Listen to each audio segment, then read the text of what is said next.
What is up, you sexy mother hubbards? It's time for an alternative paper review. Good morning, my neighbours! It's time for an alternative paper review.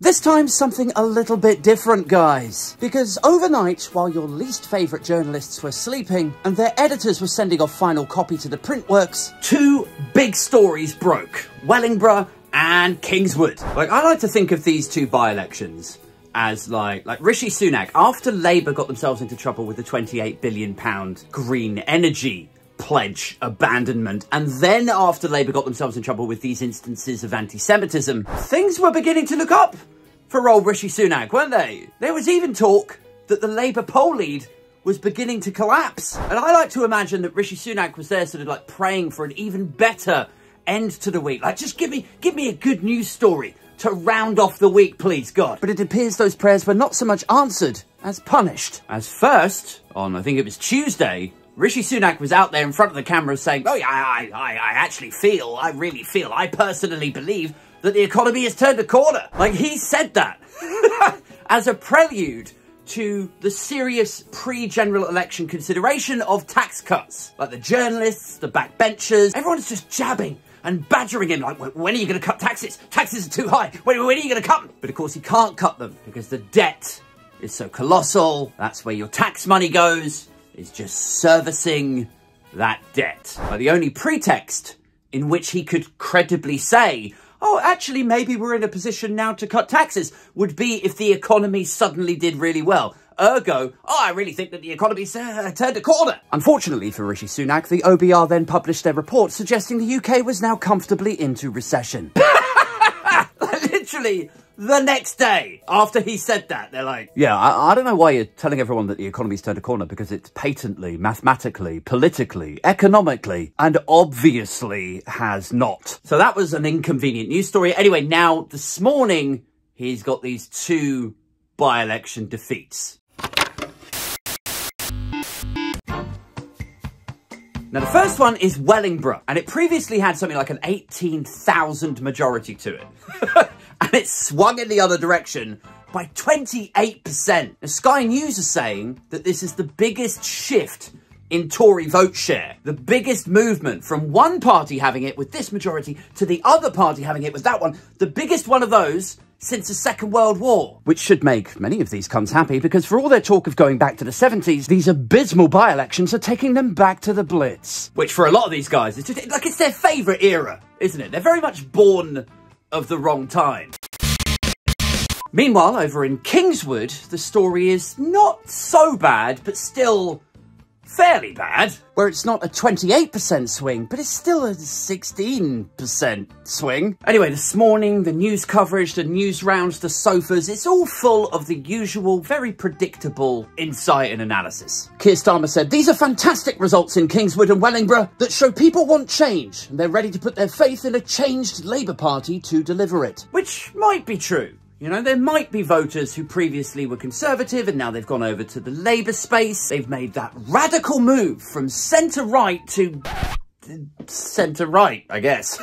But particularly in Kingswood, this is a story about reform eating into the Conservative vote. Like, if you apportioned all of the reform votes from Kingswood back into the Conservative results, the Conservatives would have just inched it. They would have retained that seat. So although this is absolutely a story about Labour taking 2 seats off the Tories, it is also a story about the Conservatives, CCHQ, everyone in the Carlton Club, the staff of the Telegraph, Mail and Express, all of them coming together, probably this morning, for a collective shitting of tits. You got people like Jacob Rees-Mogg already out on the news rounds like, well, I think it's time for a coming together of everyone in the wider Conservative family. Which, if you put it through a bullshit translator, basically means we need to do a deal with reform. Quick, or it's game fucking over. Now, a few of you may be wondering, not many, admittedly, but a few may be wondering, why is it that it's the Conservatives who are losing votes to reform and not Labour or the Greens or Lib Dems? And the answer to that is simple.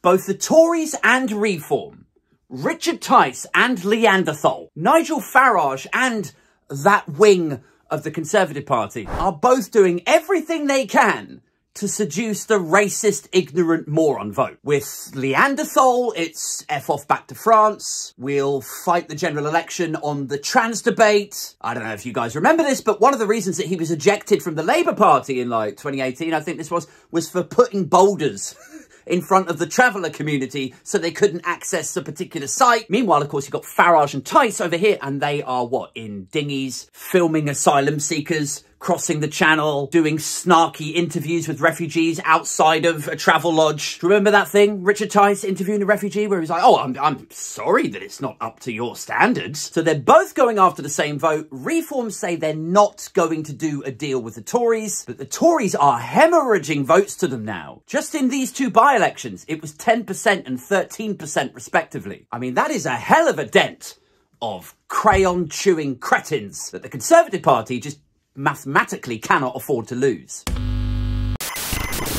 Now, this is where it gets even worse for Sunak. Because we're so close to a general election now, many people, including myself, still believe that it's going to happen in spring.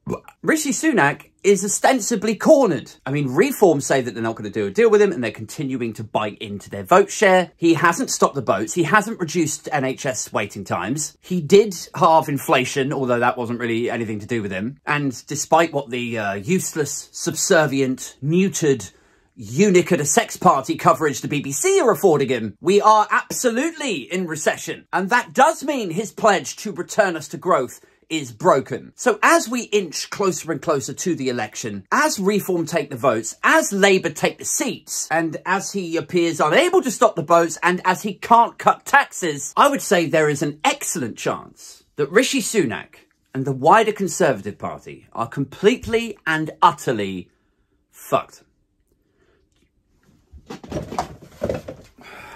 Cheers!